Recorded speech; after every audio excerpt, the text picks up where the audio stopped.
కేంద్ర హోంశాఖ సహాయ మంత్రి బండి సంజయ్ సంచలన కామెంట్లు చేశారు. ఓవైసీ కాలేజ్లో ఉగ్రవాది పనిచేస్తున్నాడని బాంబు పేల్చారు. ఫ్యాకల్టీ పేరుతో కాలేజ్లో ఉద్యోగం చేస్తున్నాడని ఆరోపించారు. ఓవైసీలకు ఎంఐఎంకి ఉగ్రవాదులతో సంబంధాలున్నాయని అన్నారు. వారి ఉగ్ర లింకులపై తమ దగ్గర పక్కా ఆధారాలున్నాయని చెప్పారు బండి సంజయ్. రాష్ట్రంలో అధికారంలో ఉన్న కాంగ్రెస్ సర్కార్ అండదండలతోనే ఎంఐఎం నేతలు రెచ్చిపోతున్నారని వ్యాఖ్యానించారు.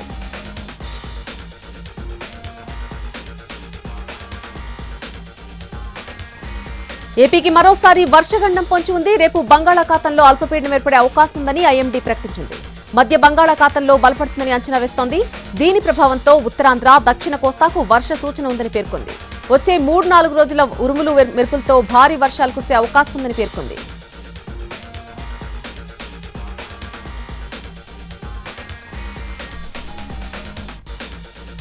అల్లూరు జిల్లా చింతపల్లిలో కుండపోత వర్షం కురిసింది. బలపం గ్రామంలోని రాళ్లగడ్డ వంతెనపై వర్షపు నీరు ప్రవహిస్తోంది. రాకపోకలు స్తంభించడంతో ప్రజలు కష్టాలు పడుతున్నారు. కూంబింగ్కు వెళ్లిన పోలీసులు కూడా ఇబ్బందులు పడుతున్నారు.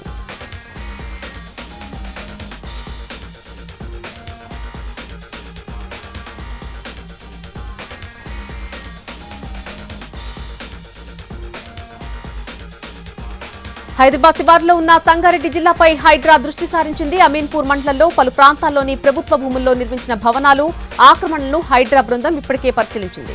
కిష్టారెడ్డిపేటలో దర్గా పక్కన ప్రభుత్వ స్థలంలో నిర్మించిన 3 భవనాలను అక్రమంగా నిర్మించారని తేల్చారు అధికారులు.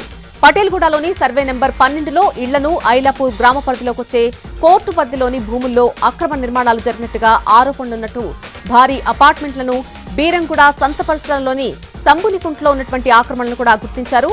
చెరువు విస్తీర్ణం, ఎఫ్టీఎల్, బఫర్ జోన్ల హద్దులను గుర్తించారు. ఉదయం నుంచే కూల్చివేతల ఆపరేషన్ కొనసాగుతోంది.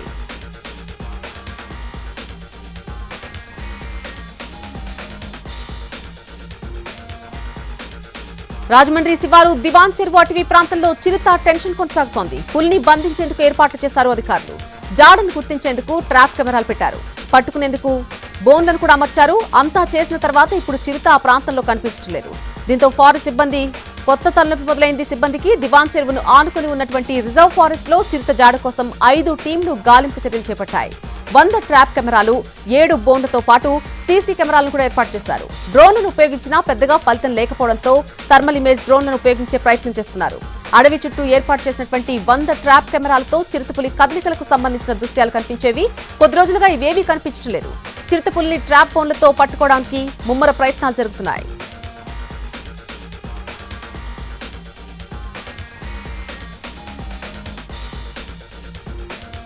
హైదరాబాద్ ఉప్పల్లో భారీ చోరీ జరిగింది. కొర్రెముల మక్తాలోని రియల్ ఎస్టేట్ వ్యాపారి నాగభూషణం ఇంట్లో 2 కోట్ల రూపాయల నగదు ఎత్తుకెళ్లారు దొంగలు. 28 తులాల బంగారం కూడా అపహరించారు. ఉదయం పాల కోసం వెళ్లి వచ్చేసరికి చోరీకి పాల్పడ్డారు దొంగలు. దీనిపై పోలీసులకు ఫిర్యాదు చేశాడు బాధితుడు. తెలిసిన వారే చోరీకి పాల్పడి ఉంటారని పోలీసులు అనుమానిస్తున్నారు.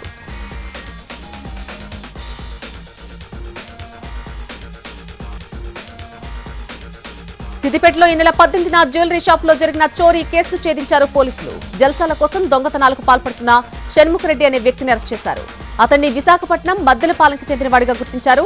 బంగారం కొనడానికి వచ్చినట్టు నటించి షాపుల నుంచి 8 తులాల గోల్డ్ చైన్ ట్రైన్ ఎత్తుకెళ్లిపోయాడు.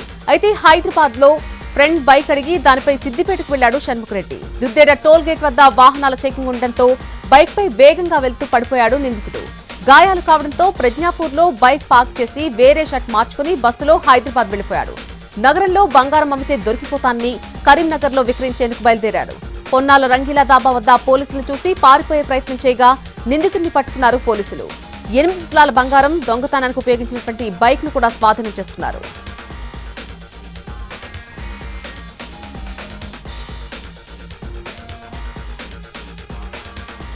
మంచిర్యాల జిల్లా సింగరేణి ప్రాంతాల్లో గన్ కల్చర్ పెరిగిపోతోంది. అక్కడ ఆయుధాలు ఆట వస్తువుల్లా మారిపోయాయి.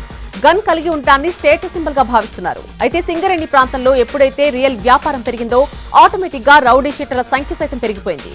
బొమ్మ తుపాకులు, అక్రమ ఆయుధాలతో బెదిరింపుల వ్యవహారం తరచుగా ఎక్కడో ఒక చోట వెలుగు చూస్తూనే ఉంది. దీనికి మూలం ఎక్కడుందో తెలుసుకోకుండా పోలీసులు తూతూ మంత్రులా వ్యవహరిస్తున్నారన్న ఆరోపణలు వెలువెత్తుతున్నాయి. తుపాకీ బెదిరింపుల ఆరోపణలతో వెన్నెల మండలానికి చెందిన 2 వ్యక్తులు, మంచిర్యాల నస్పూర్కు చెందిన మరొక వ్యక్తిని పోలీసులు అరెస్ట్ చేశారు. బాధితుడు జితేందర్ ఫిర్యాదుతో అన్వేష్, దుర్గం భానుప్రసాద్, మంతెన అశోక్లను అరెస్ట్ చేసినట్టుగా తెలిపారు. విచారణలో కామెర మధు, దుగుట దిలీప్తో కలిసి గత కొన్ని సంవత్సరాలుగా నెన్నెల మండలంలోని అమాయక ప్రజలను బెదిరించేవారిని పోలీసులు గుర్తించారు.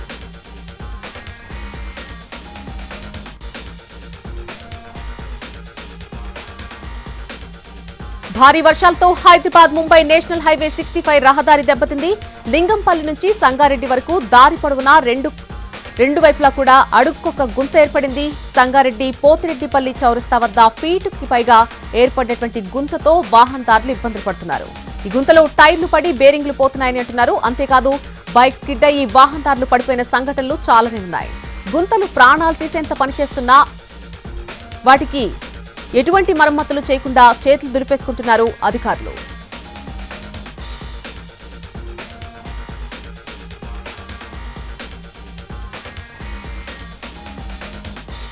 దేశంలోని 8 హైకోర్టులకు చీఫ్ జస్టిస్లను నియమించడానికి సంబంధించిన నోటిఫికేషన్ జారీ అయింది. సుప్రీంకోర్టు కొలీజియం ప్రత్యేక నోటిఫికేషన్ జారీ చేసింది.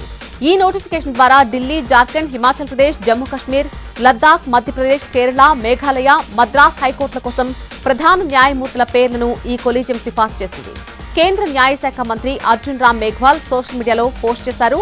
భారత రాజ్యాంగం అందించిన అధికారాలను ఉపయోగించి రాష్ట్రపతి కింద హైకోర్టుల ప్రధాన న్యాయమూర్తులు నియమించడం, బదిలీ చేయడం సంతోషంగా ఉందన్నారు. అయితే అలాగే కొత్త నియామకాలపై కూడా వారి పేర్లను వెల్లడించారు.